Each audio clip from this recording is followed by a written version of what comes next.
Mestre amado Jesus, nós te agradecemos, Senhor,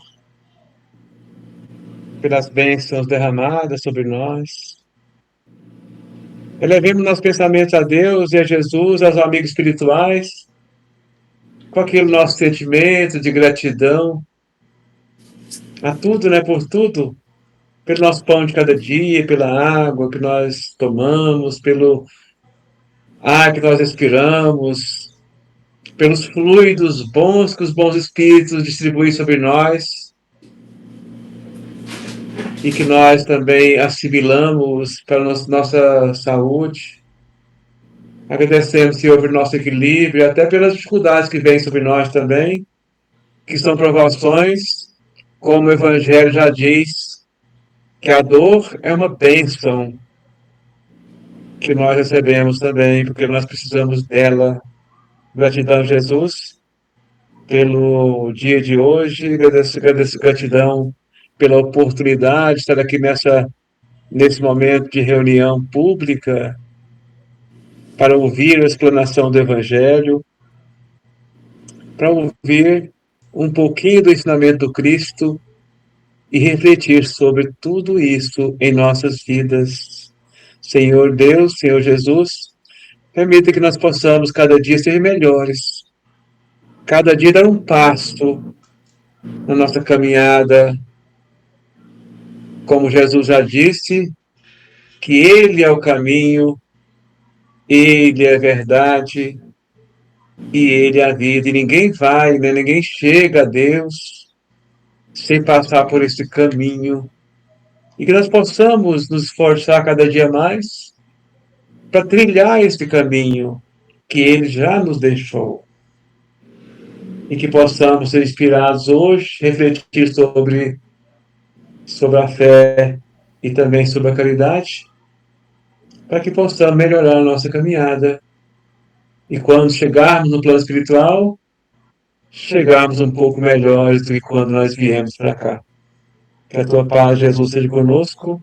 Abençoe-nos a todos e a todos os irmãos que estão aqui na reunião pública ou que não puderam ainda entrar na reunião, os que não puderem entrar, os que chegarem, os que não puderem chegar, e todos aqueles também desencarnados que estão cada um de nós, sejam abençoados, e todos aqueles com os quais cada um de nós entrar em sintonia, possa receber a luz, o amparo e a assistência.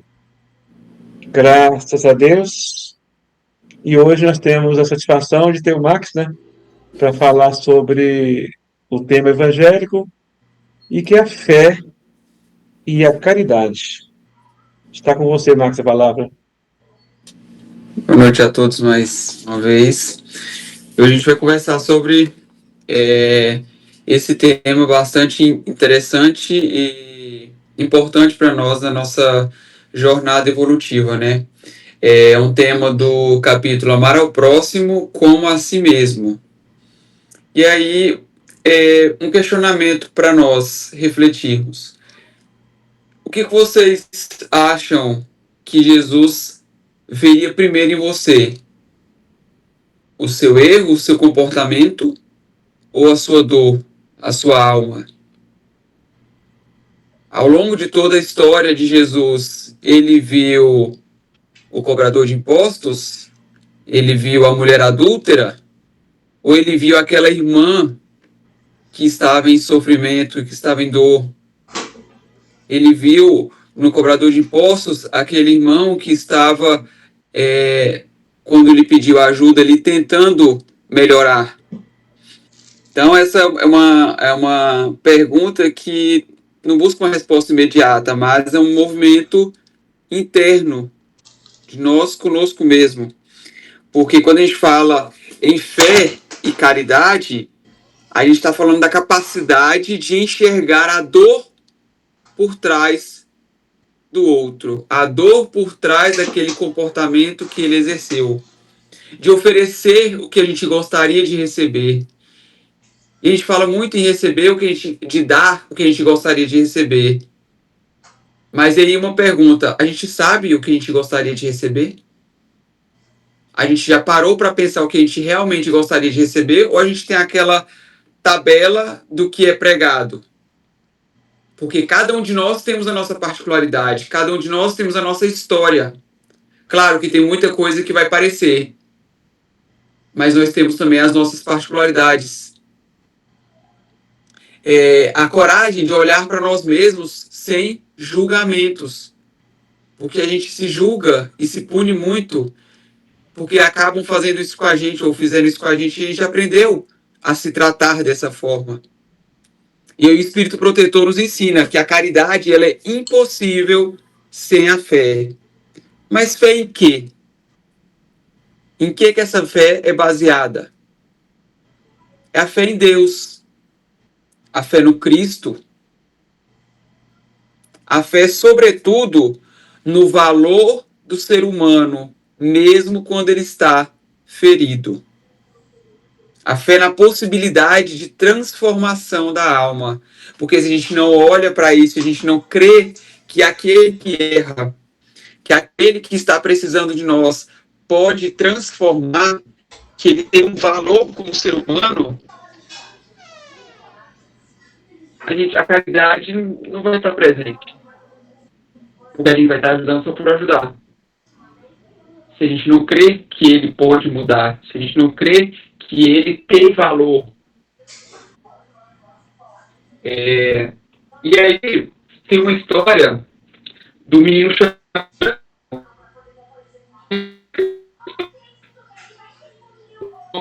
ansiosa, um pai que era ausente porque trabalhava o dia todo e às vezes depois do trabalho ainda saía para poder beber uma e descansar e relaxar com os amigos.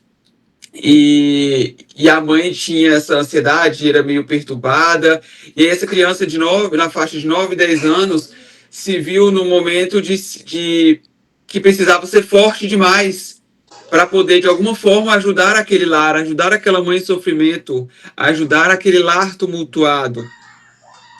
E aí, com isso, com essa tenridade dessa grande responsabilidade, ele acabou aprendendo cedo algumas lições dolorosas que acabariam moldando a sua vida. Lições como sentir tristeza era frescura, porque ele precisava ser forte demais para poder ajudar a mãe, para poder ajudar a tentar manter o ambiente tranquilo quando o pai chegasse. Então, com isso, ele acabava suprimindo as suas emoções antes de compreendê-las, porque ele acabou pegando essa responsabilidade de ser forte. E para ele ser forte, ele tinha que sempre estar bem, abdicando assim dos seus sentimentos, das suas emoções.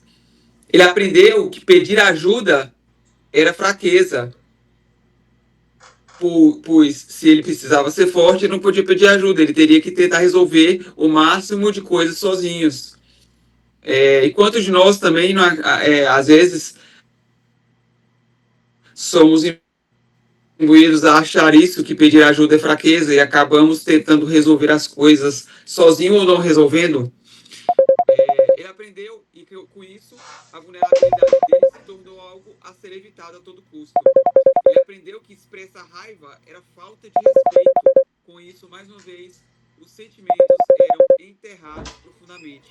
Porque ele não entendia quais eram os seus limites por não olhar para aquele comportamento, né? E aí, com isso, ele aprendeu que ser autêntico comprometia o apego. Porque quando nós, seres humanos, temos algumas necessidades intrínsecas. E duas principais delas, quando a gente nasce, o apego e a autenticidade. O apego que está ligado à nossa conexão uns com os outros, para que a gente possa evoluir. Porque se a gente não tivesse essa necessidade, eu não veria razão eu não teria esse sentimento de busca de aproximação, de fazer amizade, de amar o próximo. Então nós nascemos com essa necessidade intrínseca. E aí quando quando as duas entram em conflitos, quando eu vejo que eu não posso ser eu, que eu tenho que agir de determinada forma para ser aceito, é o que o próprio rosto. Daniel fez o que as crianças fazem quando precisam sobreviver. Ele se desconectou de si mesmo. Reprimiu emoções, calou dores, engoliu choros. Criou comportamentos aceitáveis, sempre prestativo, sempre disponível, sempre sorrindo.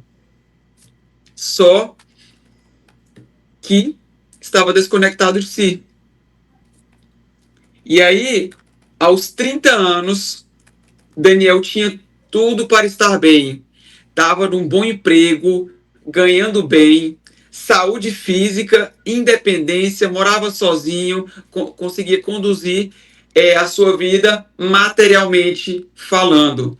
E é o que a gente fala quando a gente vai falar de fulano de tal, né? Quando uma pessoa, mas fulano tá bem, né? Ela ganha bem, tá num bom emprego, tem o carro do ano, já comprou seu apartamento e tal. Mas e por dentro? Daniel, por dentro, sentia um vazio constante e buscava preencher esse vazio, como o Espírito Protetor descreve no Evangelho. O homem, ávido de gozos, procura iludir-se sobre o seu destino. Ou seja, ele buscava mais trabalho, mais consumo, mais vícios sutis, mais correria, mais fuga. Quantos de nós não fazemos isso? Aparentemente parecemos que temos tudo preenchido, mas temos um vazio interno que procura algo. E com isso a gente trabalha, sempre na correria, sempre na fuga, sem aquele tempo de respirar, apreciar, olhar, compreender. Até que um dia Daniel, ele cansado de fugir dessa correria louca, já se sentindo mal com isso, ele perguntou para si mesmo: o que eu estou ganhando com isso? Para onde tudo isso está me levando? Porque eu sempre estou com esse vazio. Eu não estou conseguindo preencher. Eu busco, e quando eu chego lá, eu não acho.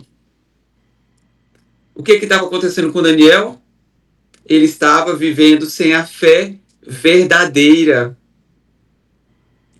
Se é aquela fé que move montanhas internas e reconecta a alma consigo mesmo. Porque eles estavam buscando fora algo que era dentro, porque o vazio era interior. E aí, vocês podem estar se perguntando, né? O que a história de Daniel tem a ver com a caridade? Será que tem alguma coisa a ver com a caridade, a história de Daniel? Tem tudo a ver. Por quê? Porque ninguém consegue amar verdadeiramente de si mesmo. Porque a centelha divina está dentro do nosso mais íntimo. E se a gente se desconecta de si, se perde de si, eu não vou conseguir amar verdadeiramente o próximo. Porque tudo que eu faço com o outro é o que eu faço comigo mesmo. Se eu não consigo ter empatia com o outro, é porque eu não tenho empatia comigo. Se eu julgo o outro, é porque eu me julgo. E aí, na caridade, o Evangelho não fala apenas de dar esmola, mas da benevolência constante, da capacidade de ver o Cristo no outro, inclusive e principalmente naquele que erra. Porque nós costumamos muito ver o outro pelo comportamento e taxá-lo de certo, de errado. E olhar para ele como se ele fosse aquele comportamento e não o ser humano que está por trás daquilo. Porque enxergar a dor por trás do comportamento. Porque todo ato, ele possui uma história não contada, uma ferida não curada. Nós não agimos pura e livremente à vontade, porque queremos, ou do nada. tudo tem uma história por trás, tudo tem crenças, feridas não curadas. E se a gente não olha para isso, como que a gente vai melhorar? Como que eu vou acolher o meu irmão? É oferecer o que gostaríamos de receber. Mas aí, como eu falei no início, primeiro a gente precisa saber o que a gente gostaria de receber. Porque se eu não sei como que eu vou agir de forma consciente, é a compreensão, acolhimento, espaço seguro para ser quem somos, para permitir o outro ser quem ele é. É olhar para nós mesmos sem julgamento, reconhecer as nossas feridas e adaptações imperfeitas. É termos compaixão para conosco mesmo, autocompaixão. E aí sim eu vou conseguir ter compaixão para com o próximo, eu vou conseguir ter empatia para com o outro. O Espírito Protetor nos ensina ainda que a caridade austera, que exige abnegação e sacrifício do egoísmo, só a fé pode inspirá-la. Só a fé em Deus, em Cristo, no valor, tendo fé no valor do ser humano, de que aquela alma pode se transformar. E isso exige abnegação, sacrifício. Por que a fé sustenta a caridade? O que tem uma coisa a ver com a outra? Sem fé, a gente ajuda apenas quando é conveniente. Quando eu posso, quando não me incomoda, sem às vezes ter acesso à dor do outro, porque eu não estou tendo acesso à minha dor. Porque se nós não temos acesso à nossa dor, quando o outro vier com a dor dele, eu vou ser impaciente, eu vou minimizar a dor, eu vou falar que tem gente que sofre mais, eu vou ignorá-lo. E aí, cadê a empatia? Cadê a compaixão para com o irmão? E para esse movimento com o outro, eu preciso fazer esse movimento para comigo mesmo. Porque se a gente não, se a fé não, se a caridade, se a fé não sustenta a caridade, a gente vai ser bondoso só com quem merece. Ah, não, fulano não merece que eu ajude, não. Não, mas fulano age assim, assim, assim. A gente vai oferecer perdão só quando o outro pede. Não, eu não vou pedir perdão. Enquanto a pessoa não vier me pedir perdão, eu não vou perdoar. Se ela quiser, ela que vem até mim, ela que cometeu o erro. A gente vai estender a mão só se simpatizarmos. Se a gente não for com a cara da pessoa, a gente não vai ajudar. Porém, com fé, a gente vai aprender a agir diferente. Porque com fé, a gente vai enxergar o doente da alma, que era como Cristo nos enxergava, nos enxerga. A gente vai ver no criminoso, que a gente muito julga, alguém que precisa de cura e não de condenação. Precisa de acolhimento. A gente vai aprender a não julgar, porque com a medida que a gente julgar, a gente vai ser julgado. Porque a gente vai olhar para a história da pessoa, a gente vai compreender, a gente vai ter compaixão, a gente vai deixar de taxar as pessoas por certo e errado, por bem e por mal. A gente vai socorrer sem condição, ajudar até mesmo aquele cuja conduta a gente reprova. Porque a gente vai ver que é o irmão que ele precisa do nosso abraço, que ele precisa da nossa mão, que ele tem uma história por trás que talvez tenha levado àquela atitude. A gente vai aprender com a fé a responder à nossa voz interna, que é o que muitas vezes nos fala: se você pode salvar, salva-o, ajude-o. É o chamado da consciência iluminada.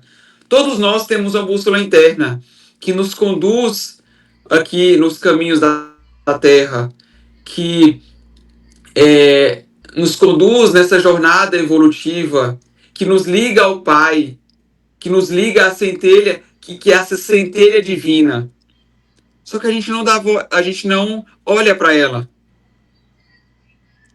A gente não olha verdadeiramente para dentro. Por quê? Porque a gente acha que todo mundo, porque essa voz interna, ela às vezes vai nos dizer para fazer algo que a maioria não faria. Ela vai nos dizer, enquanto está todo mundo tacando pedra, está todo mundo condenando alguém, ela vai nos dizer: acolhe, faça uma prece.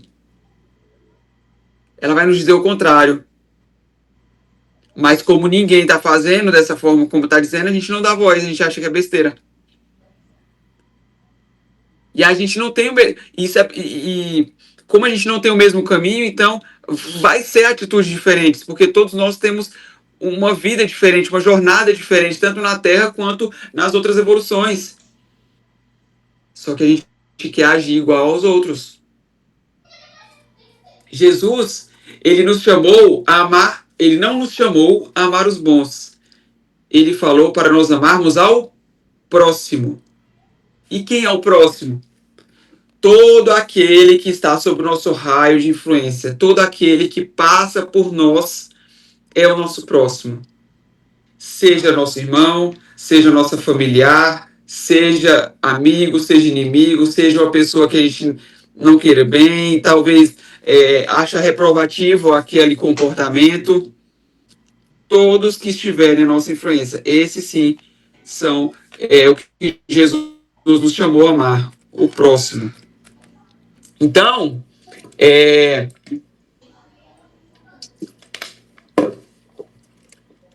o comportamento problemático não é o problema.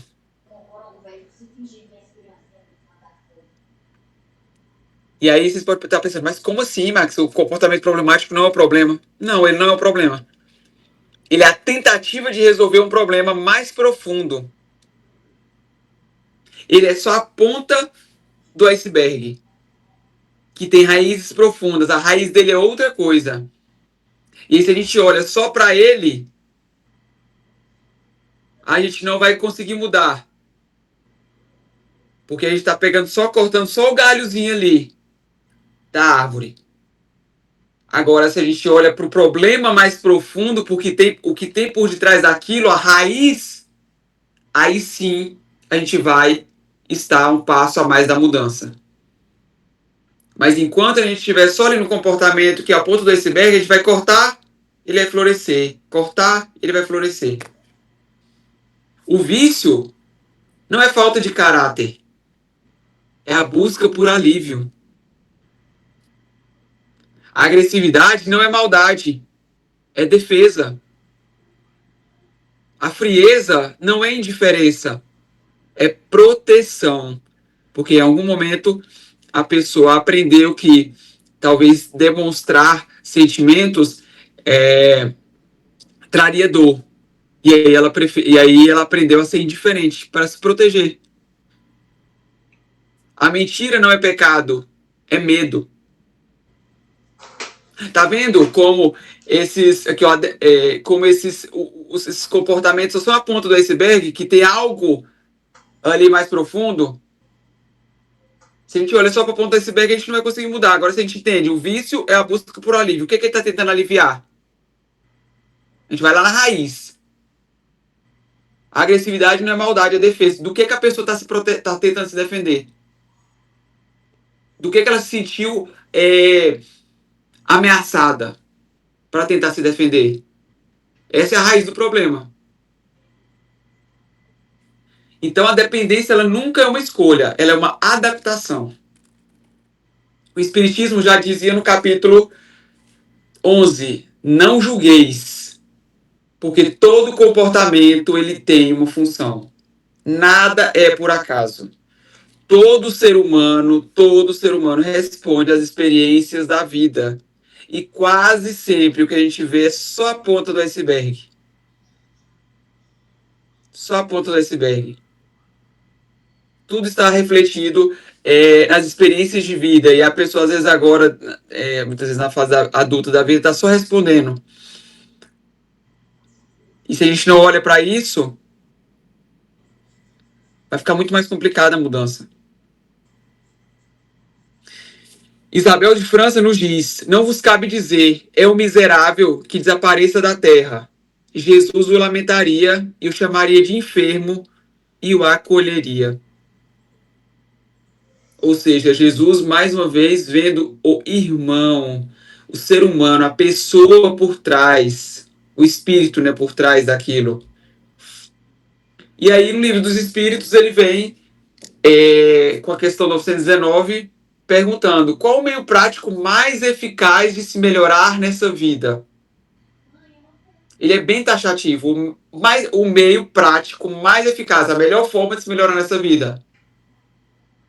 E ele responde: conhece-te a ti mesmo. Olha para si, olha para dentro. Porque muitas vezes a gente aprende e é levado a querer já agir, a já querer já fazer. O que fazer, como fazer, assim, assim, assado. Sem antes conhecer. Se eu não conheço, como que eu vou consertar, como que eu vou melhorar, como que eu vou fazer algo que eu não conheço? Eu preciso conhecer. E o processo de conhecimento já é árduo. E uma coisa interessante, quando a gente conhece, quando a gente busca esse conhecimento, a reforma, a melhora, ela vai sendo já automática. O comportamento de mudança já vai sendo automático. Por que a gente tem muita dificuldade de mudar? Porque a gente não conhece. A gente está querendo seguir uma mata sem caminho, sem entender como que funciona. Agora, quando eu entendo como funciona, dentro de mim, eu vou compreender como funciona dentro do próximo.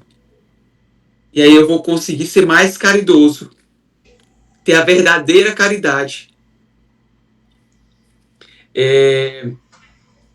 Porque quando eu me conheço, eu vejo as minhas feridas, as minhas adaptações, as minhas defesas. E quando eu vejo minha dor, eu paro de exigir perfeição nos outros. Aí sim nasce a fé na humanidade. Aí nasce a verdadeira caridade. Aí nasce a compaixão real, aquela que não exige que o outro seja diferente para ser amado, que ele merece ser amado pela forma como ele é. Essa é a verdadeira caridade. Aí sim a gente vai conseguir chegar lá. E aí, para esse movimento de melhora, de cura, digamos assim, dessa transformação interior, ela tem alguns passos simples, porém profundos. Cada movimento ele vai nos aproximar da verdadeira caridade e da fé que sustenta a nossa jornada evolutiva. A primeira dela, reconhecer o sofrimento. Se eu estou com uma doença, qual é o primeiro passo? Eu reconhecer que eu estou doente. Se eu não reconhecer que eu não estou bem, eu vou procurar ajuda? E se eu não vou procurar ajuda, eu vou melhorar? Eu só vou me aprofundar mais ainda naquela dor. Então, o primeiro passo, reconhecer o sofrimento. Parar de fugir. Admitir com coragem, opa, tem algo de errado aqui, tem dor aqui. Esse é o primeiro ato de honestidade consigo mesmo. Ou seja, na visão espírita, tomar consciência, o autoconhecimento, olhar para dentro. Depois, tornar-se curioso sobre esse ato, sem culpa, sem julgamento, sem pressa, com ternura. Qual a necessidade que não foi atendida que eu estou buscando? Ou seja, iluminar a dor com compreensão e com fé raciocinada. Porque se eu me julgo e só sigo o bonde sem entender o que está acontecendo, sem me aprofundar, eu não estou tendo uma fé raciocinada. Eu estou seguindo o bonde, eu estou seguindo o que alguém falou. Eu não estou parando para refletir, realmente é isso? Por que disso? Quando aconteceu? Em que momentos eu sinto isso? Como e detalhando, sabe? E isso precisa, e para que seja sem culpa e sem julgamento, a gente tem que tirar um pouquinho é, de conceitos. Claro que a gente não vai abandonar, mas tentar deixar um pouquinho de lado quando a gente for fazer esse mergulho, tentar tirar conceitos de certo e errado, porque quando a gente coloca certo e errado, a gente associa certo, bom, errado, punição. E se eu associo punição, eu não vou me aprofundar. Aí eu vou começar a me culpar, a me julgar. E aí eu não vou conseguir olhar para isso de verdade. E por último, pedir e oferecer ajuda. Porque quem tem fé pede ajuda.